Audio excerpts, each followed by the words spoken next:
morning, friends. Good morning. Good morning. Today I'd like to share with you about near-death experiences and transitions. Now, near-death experiences, we'll just say NDE for short. But I want to talk about these not as abstract theories, but as living truths that have touched my life and the lives of those I love. Now, I have not myself had an NDE. I want to clarify that. However, the subject is still deeply personal for me. My husband, Joe, had a near-death experience when he was just 4 years old. Just a babe. And over the years, I saw firsthand how profoundly that early brush with the other side shaped his life. Being interested, and quite frankly, some people who have had NDEs, they come back a little different. And I was looking for some insights as to certain things with Joe, even though, of course, I didn't know him when he had his experience. He was only 4. But in 2016, I had the opportunity to attend an IANS conference, which was held in Orlando. Is anyone familiar with IANS? Joe is. It's the International Association for Near-Death Studies. Okay, and they have, it's quite a large organization, and they have a big conference every year in a different city. So when it was close by, I took the opportunity to go. So when I went to the conference, I had the honor of sharing lunch with a lady by the name of PMH Atwater. And I also had a private session with a hospice nurse. Her name is Maggie Callahan.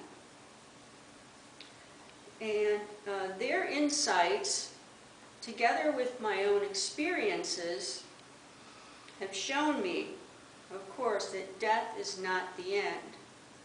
It's a transition into greater life, and Spirit is always present to guide us. Now, PMH Atwater, just briefly, is the author of about 19 books. And she has been doing research on NDEs for a long time.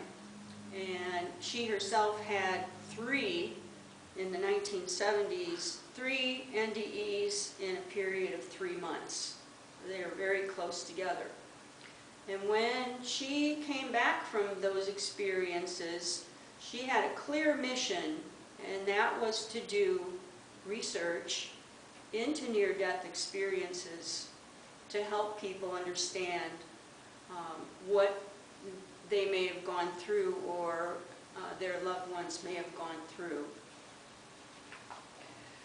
So what is a near-death experience? Well, it occurs when someone's clinically dead, near death, or in a state of crisis.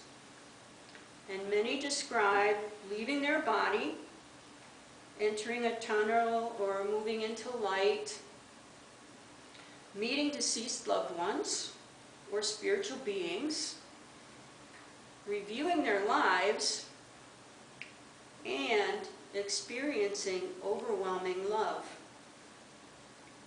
And then, often reluctantly, they return. So, Dr. Atwater has studied thousands of these experiences, and she discovered that the after effects are just as important as the experiences themselves.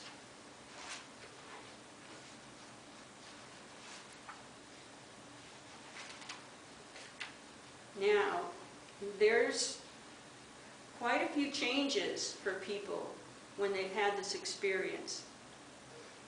One of them is physical changes, heightened sensitivity to light, sound, or electricity, and sudden shifts in health. Then there are the mental changes. They come back with expanded creativity, memory, and often new talents. All of a sudden they come back and they have psychic abilities that they did not have prior.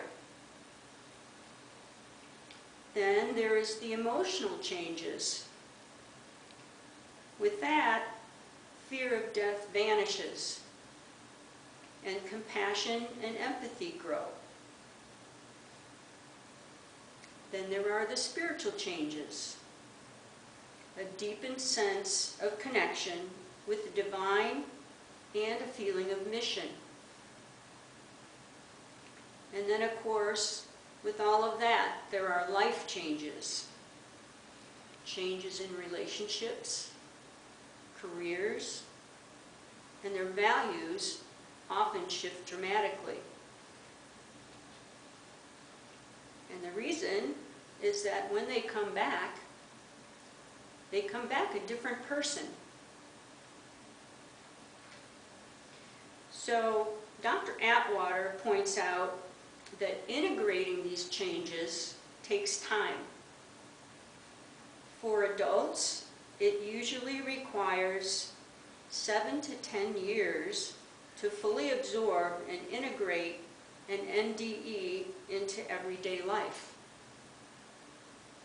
Now, for children under age 5, it can take up to 20 years or longer. Their very identity is still forming, so the experience reshapes their entire development. Now, this is what I observed with my husband Joe. And this research helped me understand him more clearly. Having had an NDE at age 4, his whole life was influenced by it, but not in a single moment. Imagine when you're 4, you're coming from a completely different place as an adult would.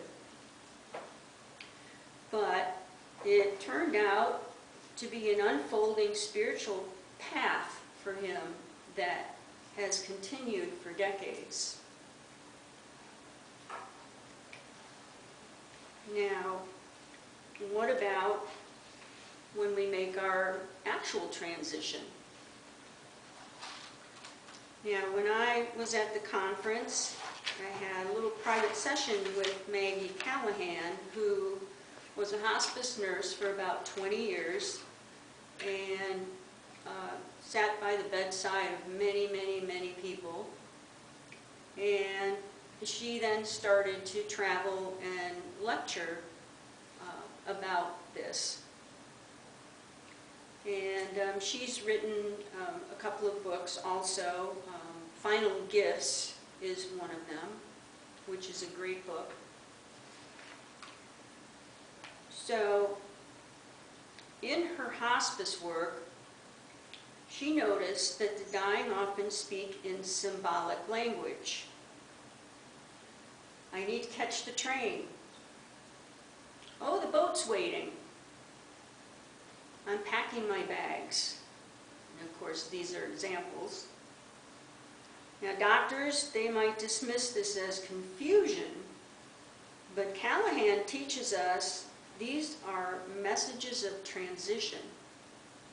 They're ways that the dying describe their awareness of preparing to cross over.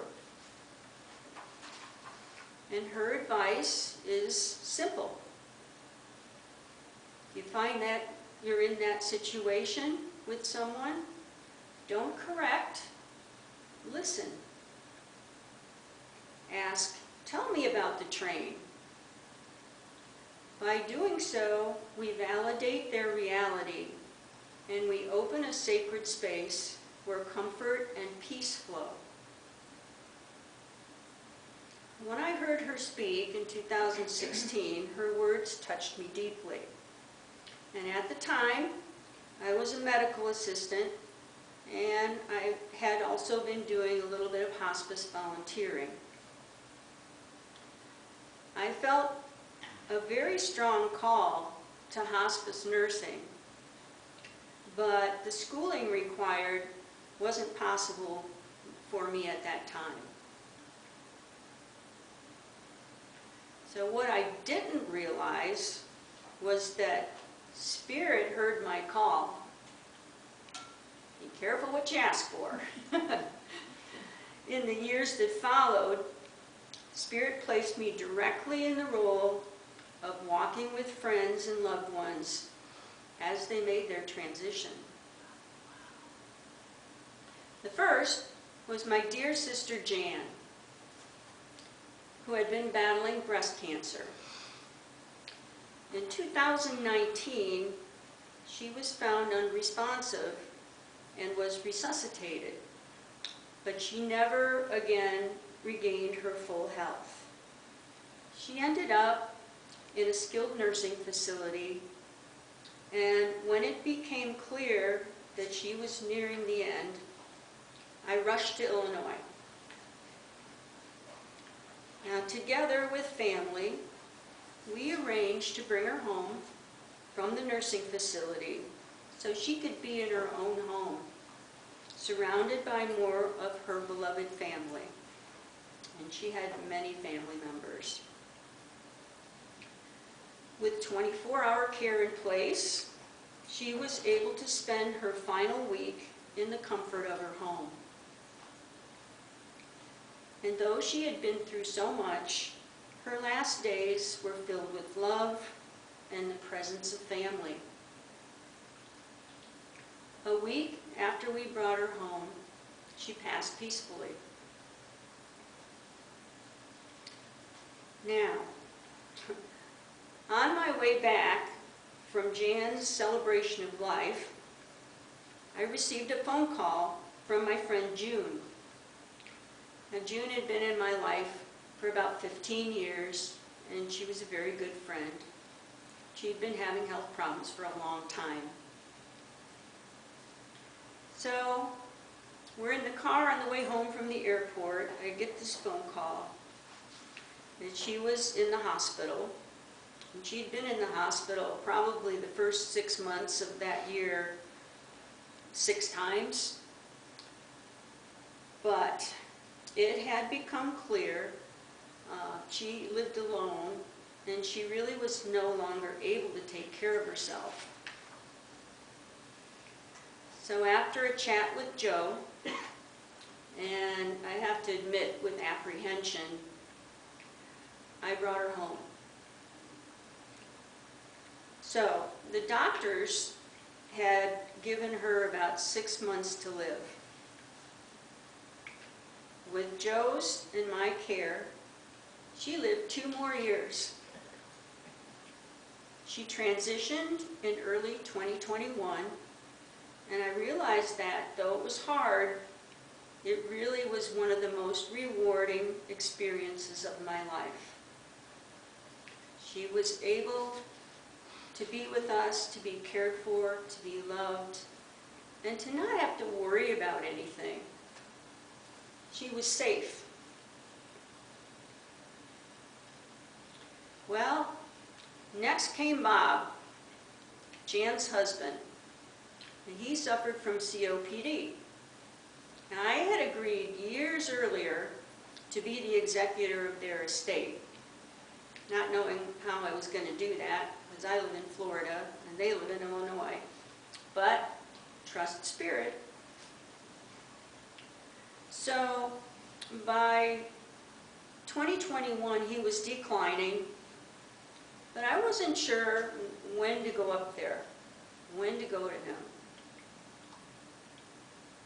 So that summer, I attended a table tipping seance in Casadega. My sister Jan came through, and she made it quite clear I needed to be there by November. Trusting Spirit, I packed my bags and went. I stayed with Bob for 6 weeks, caring for him and helping him resolve the unfinished business that he wanted to complete. But his transition wasn't easy. Bob resisted leaving, and it was rather painful and difficult for both of us at the end of it. There was struggle, but there was also love. And even though his passing was not peaceful, it was still sacred. I count it as a gift that I was able to be with him in those final weeks, bearing witness and holding him in compassion as he fought against letting go.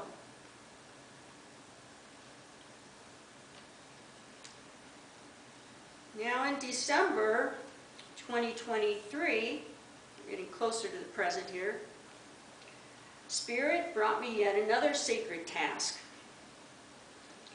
My dear friend and mentor, the Reverend Don Zangi, who had lived and taught at Casadega for roughly 35 years, he returned from Mexico to have a visit with me.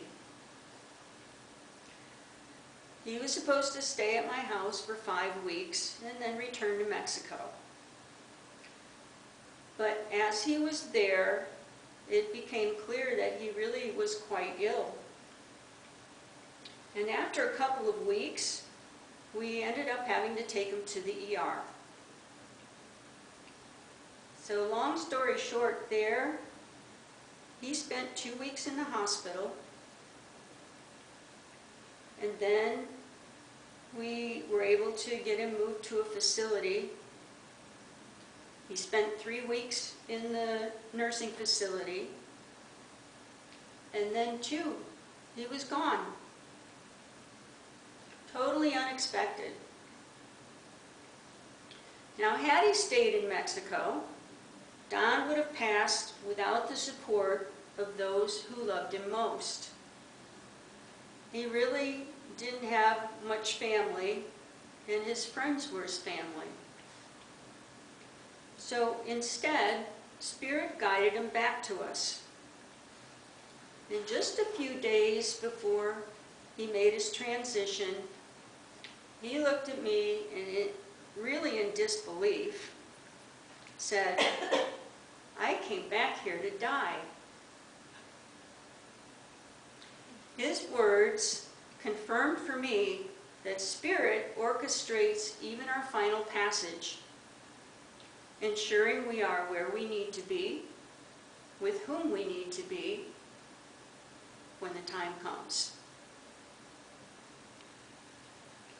Now, my experiences with Joe, with Jan, with June, with Bob, and with Don have taught me what Atwater and Callahan were pointing to all along. The dying are our teachers. Near-death experiencers bring back lessons of love, compassion, and eternal life. The dying in their symbolic messages remind us that death is not an ending, but a homecoming. And Spirit, in its infinite wisdom, calls each of us into the roles that we are meant to play.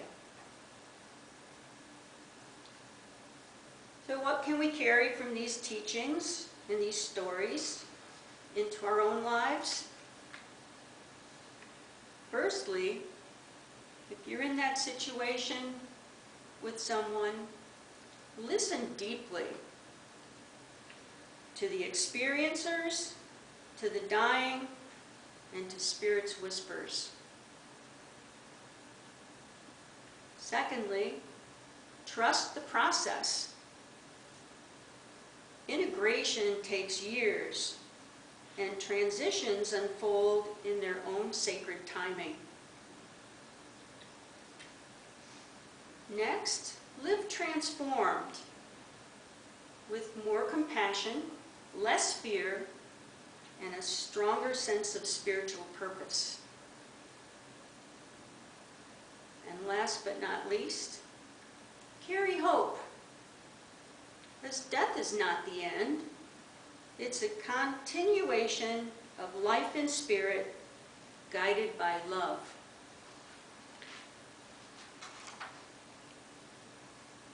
So I stand before you today, not as a trained hospice nurse, but as someone Spirit called to this sacred work in another way. Through my husband's childhood NDE, through Atwater's research, through Callahan's wisdom, and through the journeys of June, Jan, Bob, and Don, I've learned that life is eternal, death is a transition, and love is the thread that carries us through it all. And I want to add this.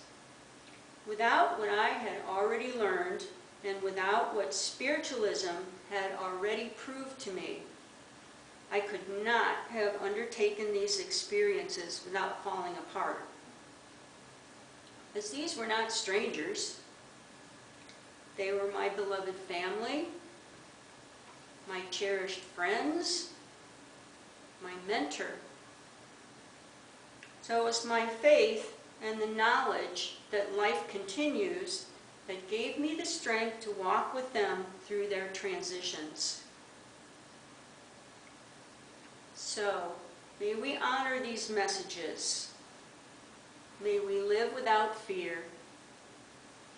And may we embrace our own journeys with the certainty that Spirit walks beside us every step of the way. Thank you very much.